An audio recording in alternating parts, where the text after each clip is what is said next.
After traveling through time and space, I followed the system's instructions, reclaimed my identity as the real heiress of a wealthy family, and became the foil to the fake heiress. In this cold and unfamiliar world, I kept trying to fit in, but every step felt like walking on thorns. While she basked in parental love, I was met with cold stares, ridicule, and bullying. Even after I received a terminal leukemia diagnosis, the system still didn't give me the next mission. I was completely disheartened and decided to trade my life for a slim chance to return to my original world. Sick and dying, I arranged my own body pickup and even booked a luxury sea burial. But the moment my family realized I truly wanted to die, the same people who once mocked and neglected me, they all knelt at my feet, crying, begging for forgiveness. Too bad for them. I had already given up on them long ago. Chapter 1. Standing atop the tallest skyscraper in the city, I regulated my breathing and prepared for the final leap. Once I gathered enough courage, I stepped toward the edge. Just 2 steps in, my phone rang. It was the funeral home. Miss Diana, terribly sorry, but all our corpse pickup vans have flat tires. Could you reschedule the time for collecting your body? Absolutely not.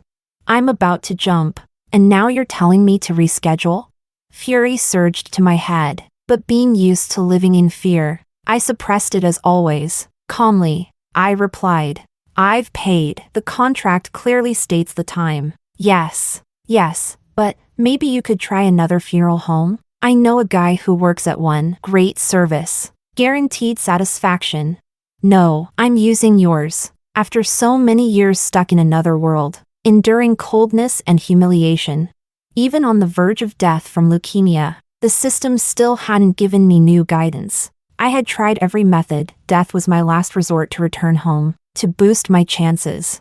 I even consulted a fortune master using my birth chart. What time to die, which funeral home, when to be buried, what kind of burial. Everything was calculated, no room for change. Well, if you're in a hurry, the only option is to deliver the body yourself. I gave a cold laugh. Sorry, delivering myself isn't an option. My parents and brother only ever favored the fake heiress. This carefully chosen hour for jumping? I was going to get my wish. I'm in the middle of jumping. The body you're collecting is mine. Silence on the other end. Then maybe borrow a car from a friend? We'll pick you up right away. Chapter 2. When he didn't say anything for a long while, I took it as silent agreement. Thank you, I appreciate it. I hung up. Still, I felt too many variables were at play. This lucky hour couldn't go wrong. Better to have someone on site supervising the body pickup. After mentally preparing myself 3 times, I mustered the courage to send a message in the pinned family group chat. Sorry to bother.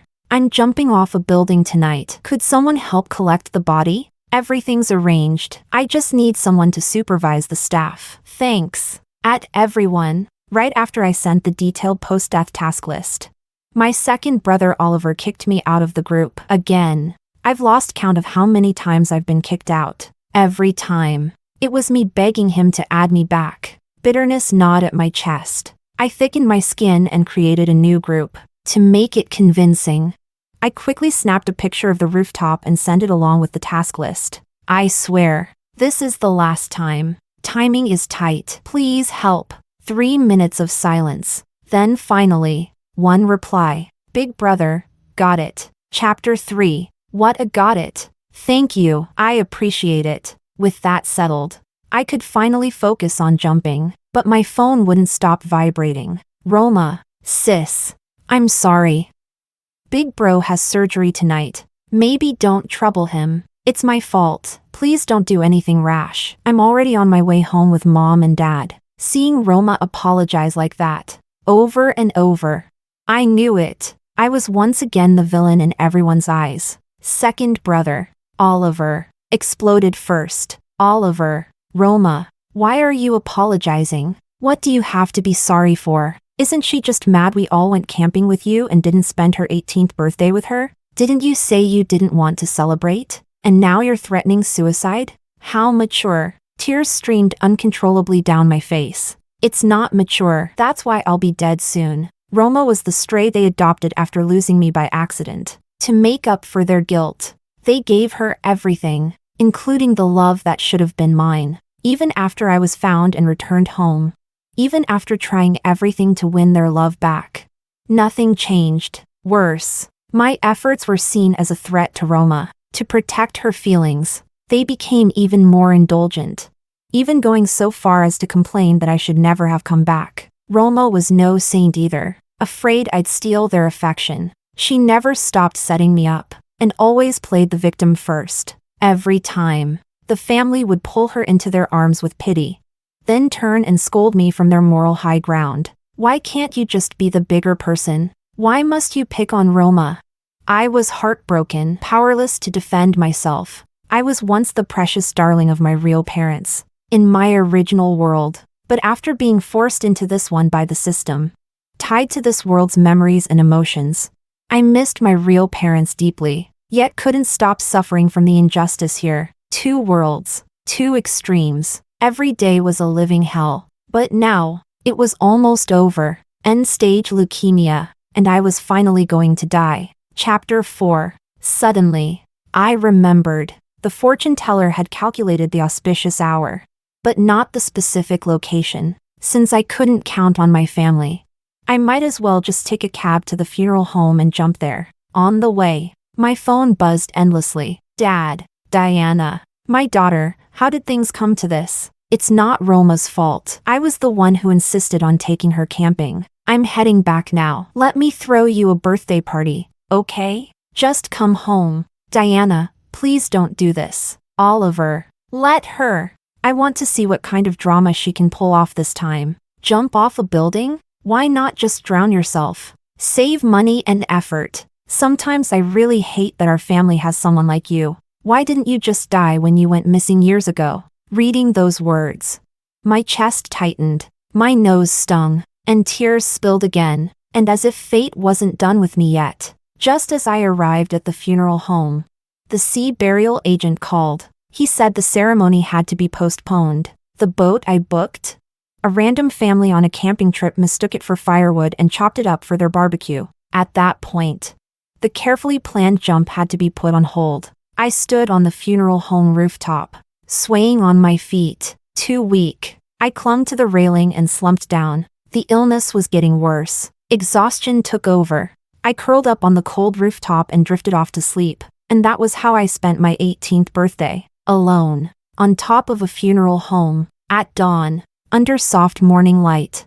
I dragged my aching body toward the sea. This time, I decided to fulfill Oliver's wish. I would drown. Chapter 5. A soft sea breeze brushed my face. The waves roared gently. The endless sea shimmered in the sunlight. It was breathtaking, truly the perfect place to end a life. Bathed in the warm sun, I threw myself into the ocean without hesitation. It was early autumn, and the water was icy cold, so cold it pierced to the bone. I thought of my parents from the original world, and walked deeper into the sea with determination. Mom, Dad, Diana misses you so much. I want to come home. I'm coming to find you now. Chapter 6. But I didn't die. I was rescued by a fisherman and sent to the nearest hospital. Unfortunately, it was my brother Eric's hospital. Miss, you're awake. Doctor, come quick.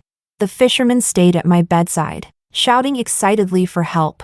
The moment I opened my eyes, I saw Eric standing beside me, expression cold, voice distant. Diana, enough with the theatrics. You knew I was on shift today and came here just to get attention?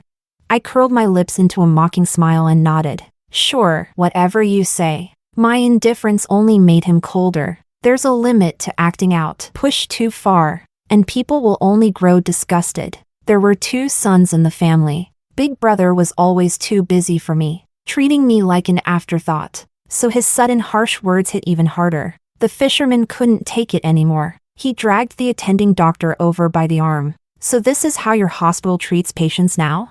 She just woke up and you're not even checking her vitals, but you've got time to throw accusations? If you don't treat her, I swear I'll file a complaint. Eric's face turned stiff, his eyes wide with anger, glaring at me. After a moment, he let out a cold chuckle. You're always crying wolf. Only Roma's naive enough to still believe you. She even came home last night with mom and dad because of you. And yet you disappeared all night long. That's how you repay her kindness. She even cooked for you herself." Then, clearly targeting the attending doctor, he added, "There are patients in real danger out there. Yet someone like her is taking up a hospital bed for no reason. As the attending physician, shouldn't you be telling her to leave?"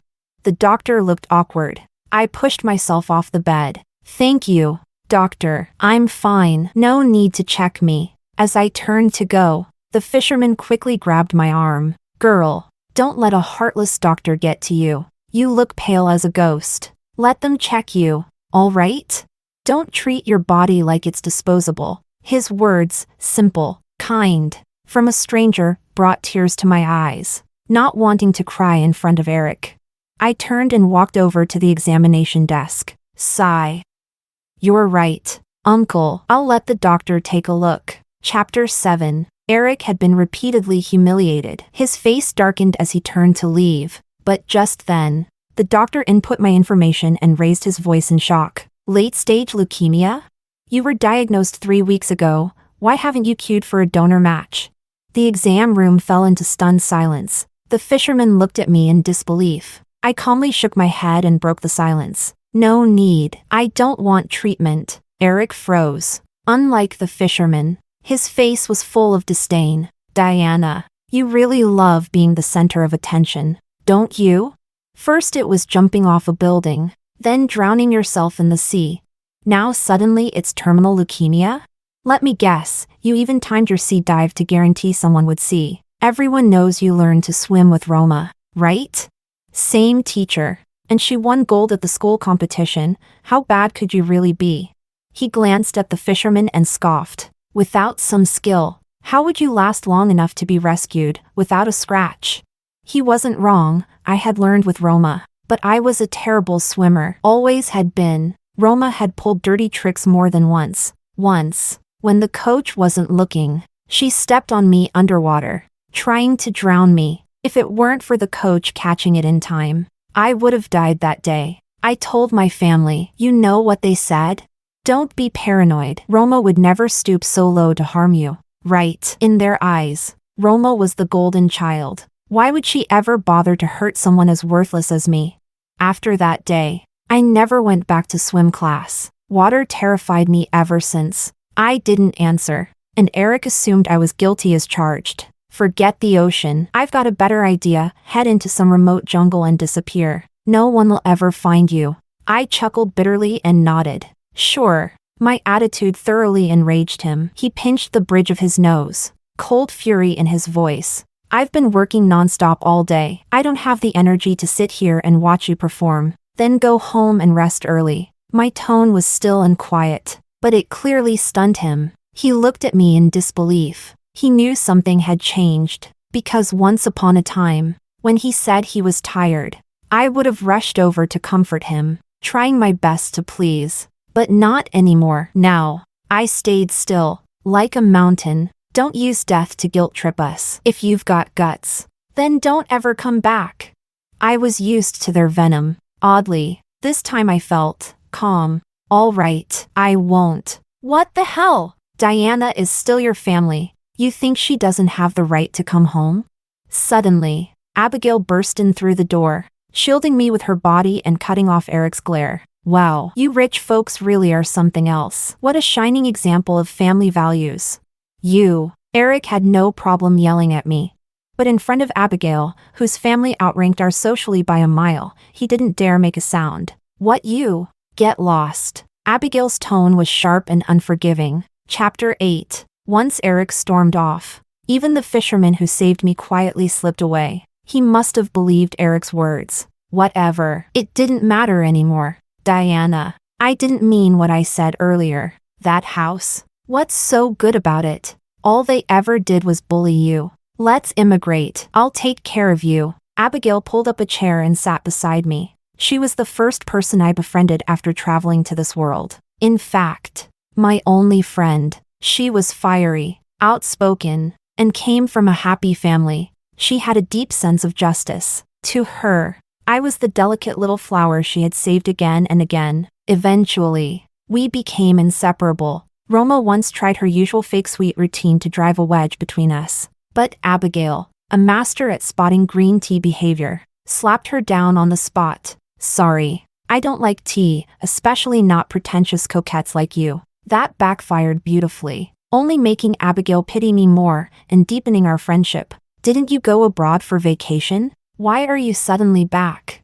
I opened a browser tab and started searching for documentaries on remote jungles. Ugh, don't even ask. I was perfectly fine for a month, but yesterday I suddenly had this pounding anxiety, and every time I closed my eyes, Abigail paused, voice low. I kept seeing you, bloodied, lifeless. I got so scared I booked the next flight back. And what do you know? You were being bullied again. Chapter 9. Abigail didn't know I was a time traveler. She didn't know I had leukemia, and she definitely didn't know I was planning to end my life. So how did she sense it? My hand trembled slightly as I clutched my phone. In my heart, I called out silently, "System? System?" I waited, but no answer came. Disappointment crashed over me like a tidal wave. I turned to her and forced a smile. "I'm fine. Wanna get away for a bit?" Abigail peeked at my phone. "I know a spot, natural forest. Stunning views. Air so clean it'll clear your soul. Let's go hiking." I was about to say no, but she blinked those big eyes at me, full of hope. The refusal on my lips turned into, "Okay, if this was truly the end, then let this be my last trip, my last time with Abigail." I couldn't bear to say goodbye yet. I pulled myself together and tucked away my phone. "Let's go now." Clink. A glass cup shattered on the floor. The doctor had dropped it. He had clearly overheard what my brother Eric said, that I was going into the forest to die. But Abigail didn't know. The doctor hesitated, then softly said, "In your condition, it's not safe to go on a long hike." "Why?" Abigail asked. "No big deal. I've been dieting too hard lately. Doc says I'm anemic." I quickly answered for him and tugged her out of the exam room. This girl fears nothing, but there's one thing she's terrible at, crying. If she found out I had terminal leukemia, I'd only burden her. I couldn't bear to make her cry. And worst of all, I didn't want her dragging me off to chemo with her soft-hearted persistence. Chapter 10. Abigail handled all the travel gear. She picked Gongshan Loop Trail as our route. It was famous for its breathtaking views, snowy peaks, deep valleys, and roaring waterfalls. The full hike would take 2 to 3 days, moderate difficulty. So Abigail arranged for us to join a small group of 3, easier to watch out for each other. That evening, we camped at the trail's starting point and shared a barbecue meal to get familiar with the group. By nightfall, everyone had turned in early to rest for the hike. I sat with a beer in hand, raising a toast to the moon. I had lost my phone in the sea during the suicide attempt. Abigail bought me a new one and helped reactivate my SIM. I only powered it on now. Instantly, Oliver's video call popped up. I stepped away from the campsite to answer. It was already 2 a.m. The screen lit up, my family's villa garden. Everyone was gathered around Roma, having fun playing with us. "Diana? You disappeared for 2 days with your phone off after calling us back in a panic." Oliver looked like he was ready to explode. "Roma made you a whole feast the day we got back. Today she even grilled for you. If you've got a shred of decency left, get your ass home." Roma's soft voice chimed in. "Second brother, you're being too harsh. You'll scare sister." "Humph." Oliver grunted but shut up right away. Dad took the phone, his voice filled with guilt. "Diana, come home. The whole family's waiting. You're 18 now. It's time you learn to be more mature." Mom sat beside him, sneering. "Pfft, after all the money I spent on her education, this is how she repays me. If I'd known she'd turn out like this, I'd have aborted her and saved myself the trouble." I stared at their moving mouths on the screen, my eyes brimming with tears. Then I calmly said, "I can't eat barbecue. I'm allergic to beef and lamb." The line went quiet. I lowered my gaze, lips curled into a faint smile. A cold emptiness spread through me. My heart had finally gone still. I turned away and walked deeper into the mountains. Chapter 11. She answered. Big brother Eric, now in homeware, glanced at Oliver's phone. "Told you, the girl who begged for attention in front of me this morning, no way she'd ignore our calls for long." He was interrupted by Aunt Wong. The housekeeper. Sir, madam, come quick, go check Diana's room. Something's wrong, something's very wrong. The whole family sluggishly got up and headed down to the basement, my private room, walking through the cluttered hallway. The moment they reached the door, everyone instinctively covered their noses. Roma twisted the doorknob and was instantly met with the stench of blood. The room was a mess. Dark. Dried stains of blood covered parts of the floor. Used tissues, soaked in blood, were heaped in the corners and trash bin. A truly shocking sight. Everyone gasped. Eric, being a doctor, reacted first. He rushed in, sifting through the bloody tissues, then froze. She might not have been faking it. He pulled out his phone and called the doctor who had previously treated me. After confirming what he heard, he demanded my medical reports and studied them over and over. I watched coldly from the other side of the video call. I'd had violent nosebleeds in front of Eric multiple times. Maybe it was the cancer. Maybe it was something the system did. Either way, it was never a few drops. I'd go through entire packs of tissues, soaked in blood. Yet Eric, the doctor, always insisted I was just seeking attention, always assumed it was another trick, another plea for pity. But now, from the look on his face, he finally believed it, that I really did have late-stage leukemia. That maybe I truly wanted to die. Eric looked utterly shaken. Diana, where are you? Tell me where you are. Big brother will come get you. Don't do this, okay? I'll bring you home, just come home. Chapter 12. How laughable. The night breeze brushed my cheeks, making my nose sting. I had strayed from the marked trail and was now deep in a mountain forest where not even moonlight could reach. Go home for what? So I can stand in a corner like a bystander, watching your happy little family from the sidelines again? No one ever targeted you deliberately, you're just too sensitive. That was Oliver, still not realizing how serious this was. He was yelling again, like some enraged calf. If you hadn't always picked on Roma, no one would have had a problem with you. Be honest, back then, we all tiptoed around you, afraid of hurting your fragile feelings. But you kept pushing until we all ran out of patience. He wasn't wrong. They did tiptoe around me, terrified I'd somehow upset Roma. They watched my every move like hawks. Roma wanted to go camping? Everyone dropped everything to go with her. She wanted to burn boats for fun? Sure, anything for their darling. And me? I did nothing. Yet somehow, I ended up with two options for dying. If you want to die, go jump into the sea, just don't bother us. Didn't drown? Fine, go into the forest, that'll do it. Well, I stopped fighting, stopped competing with Roma, and I listened. I went to die. So why were they still unsatisfied? Diana, come home, Eric's voice cracked. Leukemia isn't the end.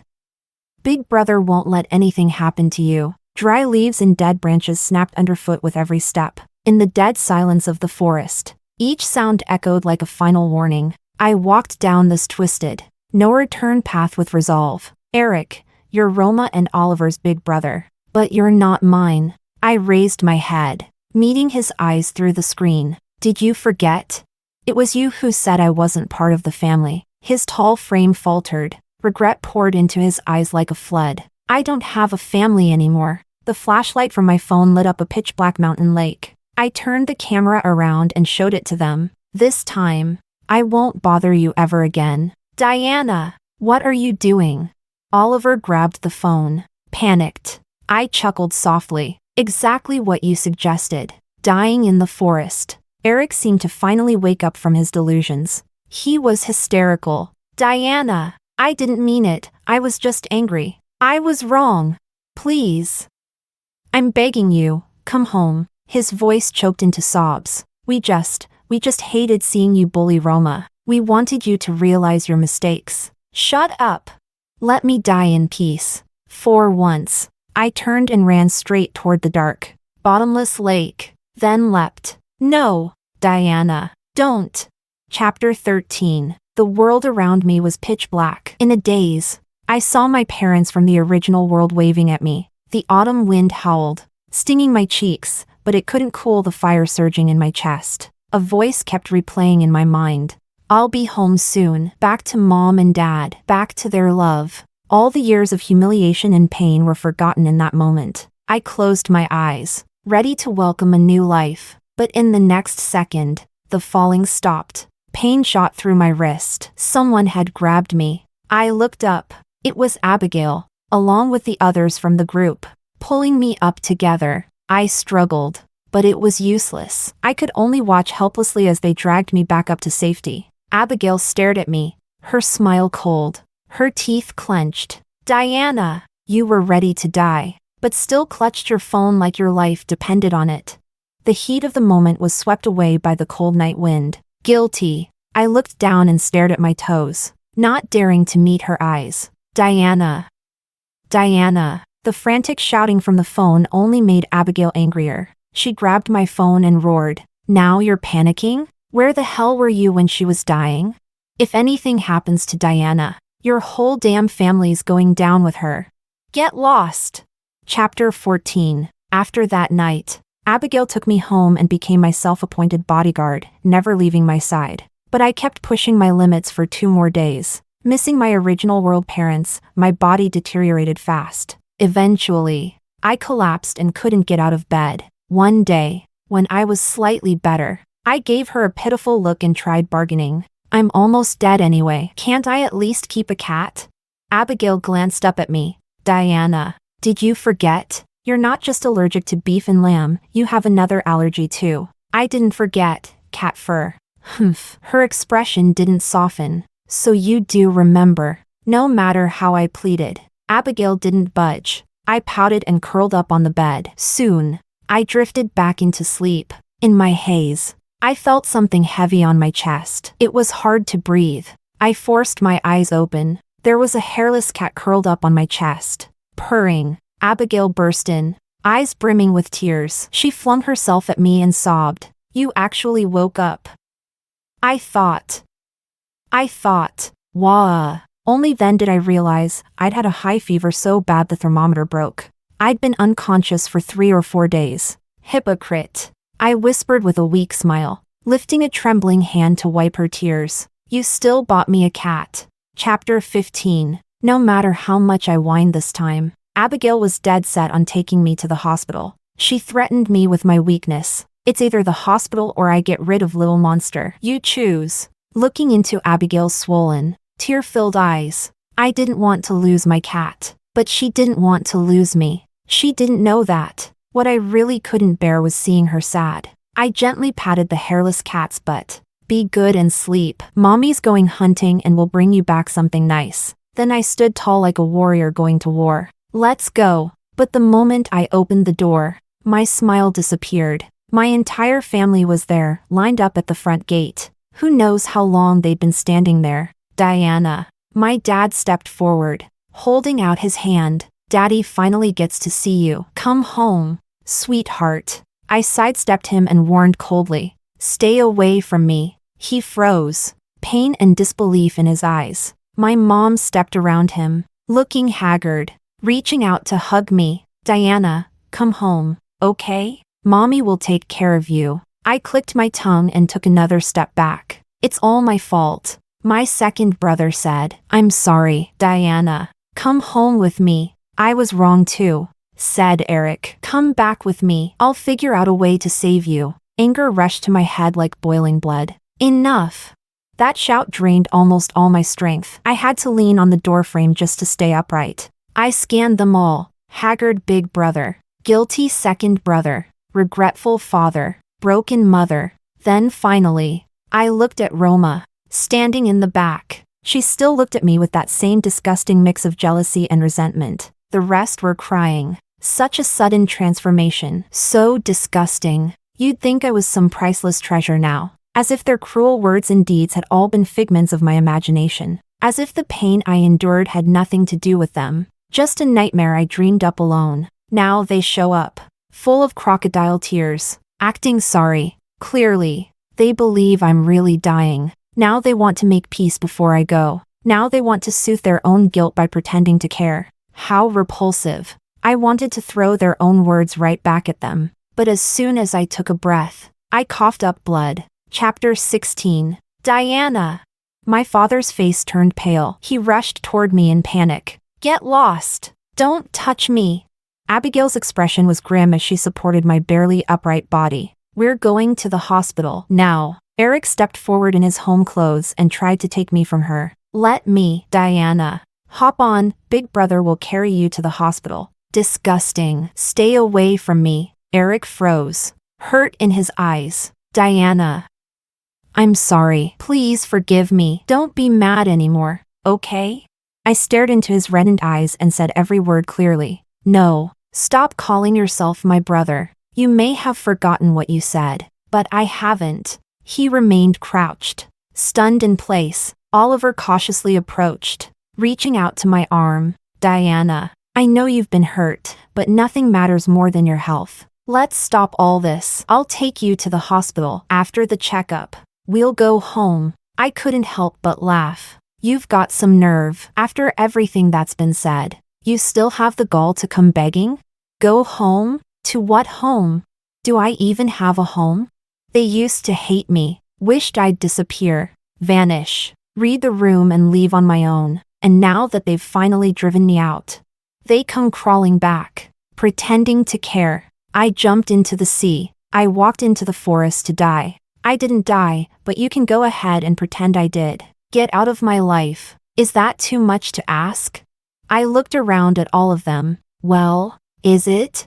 Chapter 17. Dad's body trembled. He hunched forward, as if he'd aged 10 years in an instant. Roma rushed over to steady him and turned to me with a pleading tone. Sister, stop being stubborn. Come home with us. Everyone prepared birthday gifts for you. Your room has been moved back to the second floor. Mom seemed to suddenly remember her role as a mother. She stepped forward and handed me a key tied with a pink ribbon, saying awkwardly, Diana, look, Mommy got you a villa key. I pressed my lips together and said nothing. I glanced at it, just once, and then looked away. Indifferent. Oliver held out a brand new phone. Diana, this is for you. I've already set up the SIM card in WeChat. I even added you to the family group chat. Look. I just stared at him, expressionless. Am I not supposed to be in the family group? Is this something worth boasting about? Oliver's hand holding the phone trembled. His eyes welled up. His voice lowered to a murmur. Please take it. You've blocked everyone. At least let us contact you. We're worried. I swear, that was the funniest thing I've ever heard. The day Roma moved in, my parents gave her the villa key as a welcome gift. They repainted my old princess bedroom and refurnished it just for her. And me?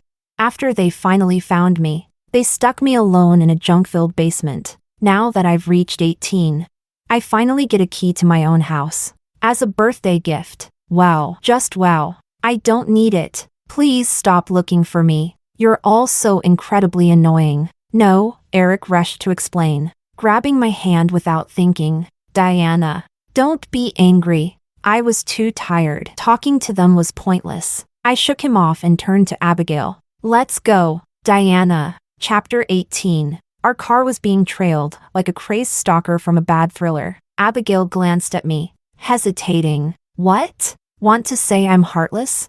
She shook her head. No, I'm hurting for you. You've carried so much. All alone. Abigail had never stepped into my house before. She always knew my family treated me badly.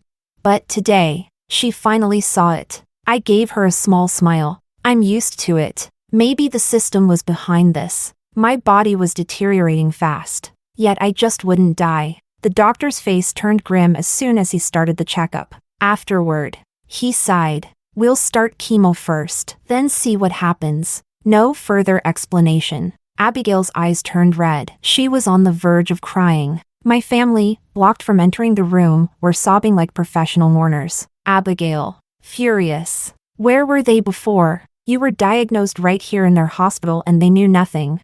And now they're here pretending to care? Crocodile tears.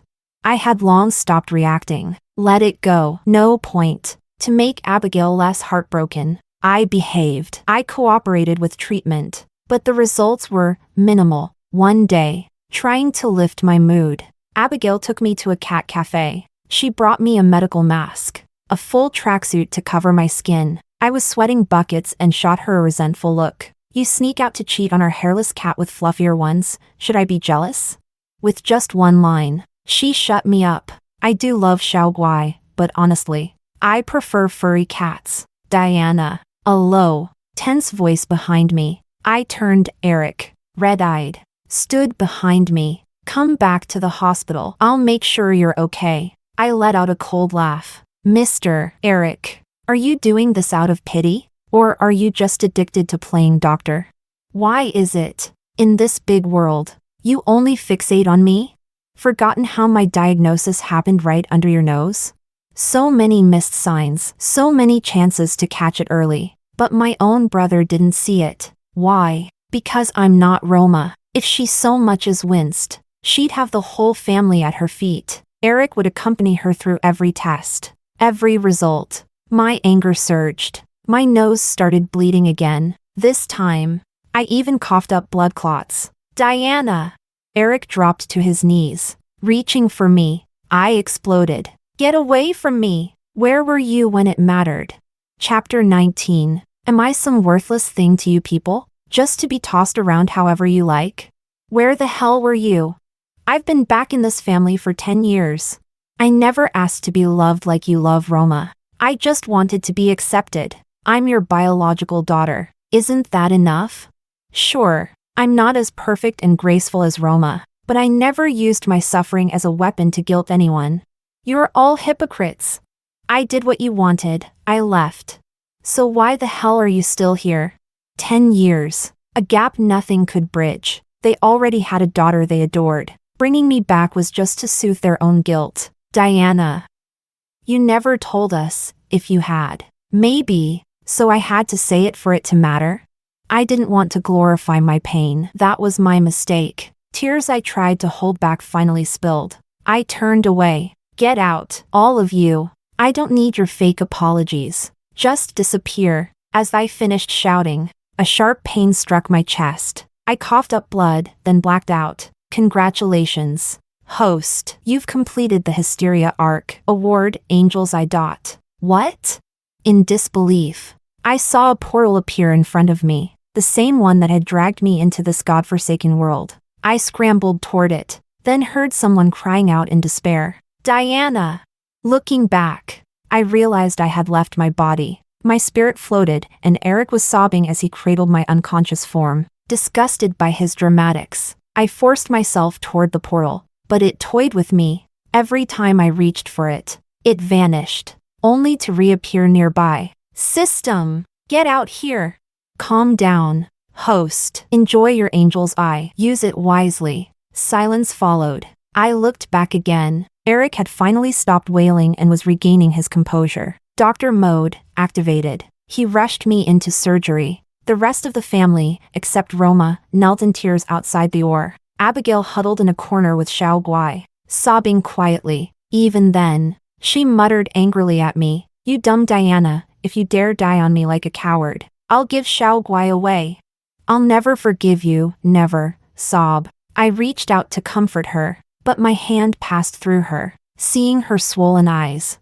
I choked up too, helplessly circling in front of her. God, I hate feeling so powerless. Chapter 20. After the surgery, I was wheeled into a hospital room, lying in bed.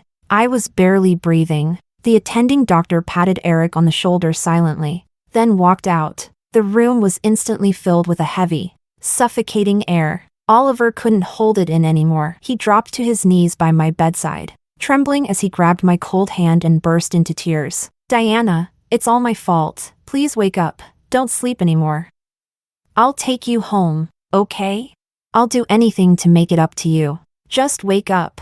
My family followed suit, kneeling in front of my bed, crying and wailing as if they were in a tragic play. Abigail, dazed at first, finally snapped. Fake. When Diana was fine, you gave her nothing but grief. Now she's collapsed and you're crying for what? For show? But they acted as if they couldn't hear her, wailing even louder. I floated nearby, looking at those familiar yet foreign faces, feeling only annoyance. Abigail was fuming. She marched up and slapped each one across the face. I flinched watching from the side. What surprised me was, they didn't get mad. Only Roma, standing in the corner, exploded and charged over. Who the hell are you, Abigail? What gives you the right to hit us? Oliver held her back, trying to make her kneel. Roma, don't make a scene. We deserve this. We owe Diana everything. Reluctantly, she crouched down, still glaring bitterly at me. Abigail snapped. You should be the first one on your knees. Diana ended up like this because of you. She stormed up and slapped Roma so hard she staggered. Roma's eyes reddened, and the venom in them dimmed only when Oliver pulled her into his arms protectively. Don't hit Roma. Hit me if you want. I failed Diana. I should have taken better care of her. Chapter 21. See that? What a pathetic, disgusting joke their repentance is. They could kneel till their knees bled, and they'd still put Roma first. She's their golden girl. And me? I'm just the resentful outsider. Yes, I transmigrated here, but the past 10 years were real. I genuinely tried, gave it my all, to become part of that family. Abigail eventually kicked all of them out of my room in a rage. She collapsed into the chair by my bed and sobbed uncontrollably. Diana, don't give up. I swear I'll make your whole family see who Roma really is. They'll regret everything. After that day, my family took turns showing up outside my room every day to repent. Abigail wouldn't let them in, so they knelt outside my door, praying and crying. Oliver cried so hard he fainted. Roma, just in time, showed up to care for him. Then, enraged, she kicked the door open. Roma and family pets are banned from entering. Didn't you see the sign? Are you blind? Roma sneered. After closing the door, her real face came out. Anyone would think the damn empress is dying. Making your whole family kneel like beggars, what a joke. You think that earns you merit or something? Bitch. Diana ended up like this because of you. You schemed behind everyone's back. Turned the family against her. That's why her illness went undetected. Roma threw her head back and laughed. Oh, please. The whole family loves me. They've never cared for that pathetic Diana. Once she's dead, I will be the only daughter. Everyone will bow to me. Abigail's eyes blazed. It's not just that. You hate Diana because Oliver was the first one who showed her kindness. You're jealous. Afraid he'd choose his real sister over you. You don't see Oliver as a brother. You want something more, don't you? Roma's expression twisted, caught off guard. Because she knew, even the most beloved little princess can't outmatch the precious only son. But she quickly composed herself. So what? Got proof? She strutted forward, grabbed Abigail's chin. Watch your mouth. If you dare spread rumors, I'll make sure your family's wiped out, just like I did with Diana's. Chapter 22. Roma clearly enjoyed twisting the knife. Seeing Abigail's face full of fury only lifted her mood. She turned slowly and walked toward the door with a smug smile. But the second she opened it, she ran straight into the storm. Oliver stormed toward her, phone in hand, glaring at her like she was dirt. Roma, I treated you like a sister. I gave you everything I should have given Diana. Why? Why would you do this? Roma saw the call still connected on Oliver's phone and lost it. No, it's fake. Abigail set me up. She tricked me into saying those things. She was lying through her teeth. As usual, if it hadn't been live-streamed for the whole family, she probably would have fooled them again. But this time, it was over. You all saw it now, didn't you? This woman is pure venom. And you pushed Diana to the edge for her. She's dying. Is that what you wanted? Abigail was sobbing by the end, hovering high above. I watched the shift in their faces. Now Roma was getting the cold shoulder. No one replied. No one helped her. She cried, screamed, tried to explain, just like I once had. But they left her like a stray dog on the street. And the way they looked at me now? Full of sincerity and deep, gnawing regret. I felt it, satisfaction. How wonderful. Let them live the rest of their lives drowning in endless regret and guilt. Congratulations. Host, the family's guilt level has reached 100%. Strategy complete. The portal is now open. You may return to your original world. The portal appeared right in front of me, within reach. I cautiously stepped closer. This time, it didn't vanish, but I stopped walking and turned to look at my family. This isn't satisfying enough. Give me a little more time. I want them to watch, with their own eyes, as I draw my final breath. Chapter 23. Roma was dragged out, screaming. Peace returned. The moment the door closed, I woke up, barely. Abigail. She threw herself onto me, sobbing. Diana. I slapped Roma for you. Please, please get better. I stroked her hair gently. Don't cry. Little monster still needs you. Don't be sad. I left you something, in his bed. Once you see it, you'll understand. In Little Monster's cat bed, I had hidden a flash drive. It explained everything about me. As soon as I finished, the monitors began to scream. Doctors burst in. Family followed, desperate and shouting. Diana! Diana! Please! We know we were wrong. Don't die! The moment they reached my bed, my soul left. My body closed its eyes forever. The portal surged toward me, and this time I heard nothing. The world spun wildly. Then, I shot up from bed, gasping. Everything was back to normal. I was home, finally. I'm really back. Chapter 24. That evening, I was eating the fruit platter my mom had lovingly prepared. When the system came back, it gave me a quick update. After my death, the whole family broke down and were hospitalized one after another. Abigail had found my flash drive, learned everything, and though heartbroken, she was relieved to know I'd returned home. Then she got to work. Using her family's influence, she ruthlessly took over most of that other world's family business. They were on the verge of bankruptcy. As for Roma, locked away in a psychiatric hospital, sharing meals and beds with mentally unstable patients, her mind unraveled. Her life, as good as over. Then, the system offered me a choice. Do you want to go back? They've realized their mistakes. They'll make it up to you.